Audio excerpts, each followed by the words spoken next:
What's up, YouTube? It's Joel. Happy New Year to you. Now, the chase is on to get the Build Back Better bill back on track. Democrats are looking to salvage this bill after Joe Manchin came out and said no. He knocked it out. But now we are back on, and Manchin has his own demands on the Build Back Better plan, and he is holding firm to them because it's either his way or the highway. The 2022 midterms are coming up, and the Democrats need a big win, so they're going to be working to get this passed. People want stimulus checks, the monthly child checks for the child tax credit, and the negotiations are back on the table. So Senator Joe Manchin is open to negotiating on the climate and child care provisions in the president's Build Back Better bill. If the White House removes the enhanced child tax credit, what we have come to know as the monthly checks coming from this credit from the huge stimulus package, or dramatically lowers the income caps for the eligible families to receive this. Now, Joe Manchin wants to remove what has probably been the most impactful to Americans' pockets in terms of helping out children, cutting childhood poverty, and making sure that Americans are getting monthly checks to help out with this crazy inflation that we've been experiencing. I would rather him remove other parts of the bill and keep this. I mean, the child tax credit was $2,000. They raised it to $3,600, and they are paying it monthly, which is a lot better than just giving it to Americans all at once. Because if you get a large amount of money at once, then more likely you are going to buy something of large value. But if you get it in smaller increments and smaller amounts, you're more likely to buy things in smaller values like daily essentials. But the senator's really concerned about the size and scope of this stimulus package. He believes that it could cost more than $4 trillion over 10 years, which extends beyond the child tax credit issue.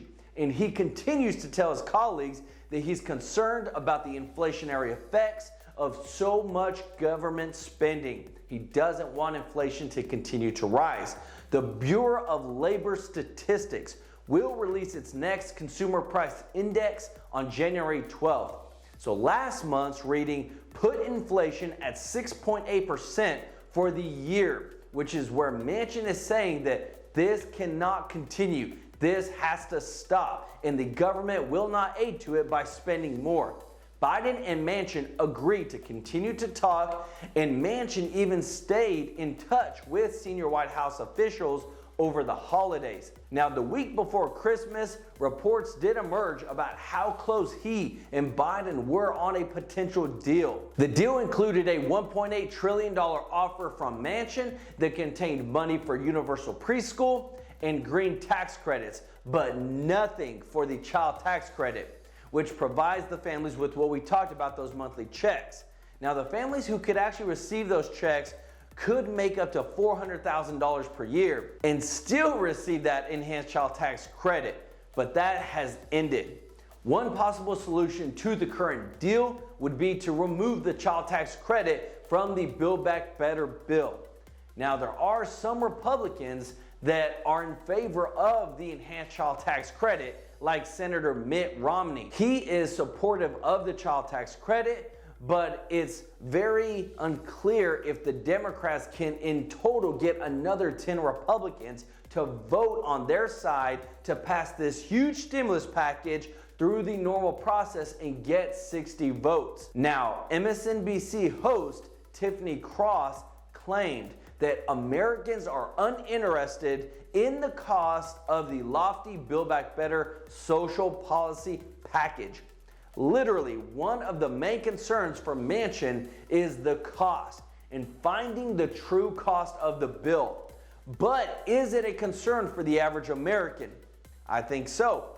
I think Americans are wondering what's going to happen if we keep getting more into debt and spending all this money. But I do agree with her that there is a portion of the American people that are wondering if you're going to pass these huge trillion-dollar stimulus packages, then what the heck is in it for me? Because that's tax dollars that they're working with. But Tiffany Cross said, I feel like a lot of coverage this year was focused on how much the plan cost. And I think that matters to maybe inside the Beltway people, but American people across the country are not interested in how much it costs. They have their own household debt to worry about. They want to know what policy will impact their lives tomorrow. Put America first. Put the American people first. Let's make a stimulus package for the future. Americans are concerned with what's going on in America, but also with debt. But let me know your thoughts on this stimulus package, and are you for it or against it? And do you think that we should continue to spend like we have, or should we cut back on spending? Again, this is taxpayer dollars. These people are getting paid six-figure plus incomes to deal with our money, and they need to be held accountable, and we need to make sure that we get something out of it and that American people are being put first, especially our kids. But if you like this video, please like and subscribe. Turn on the notification bell to stay up to date on all stimulus and economic news that affects you, and learn how to build some wealth. This is Joel with True Life Investing. Until next time,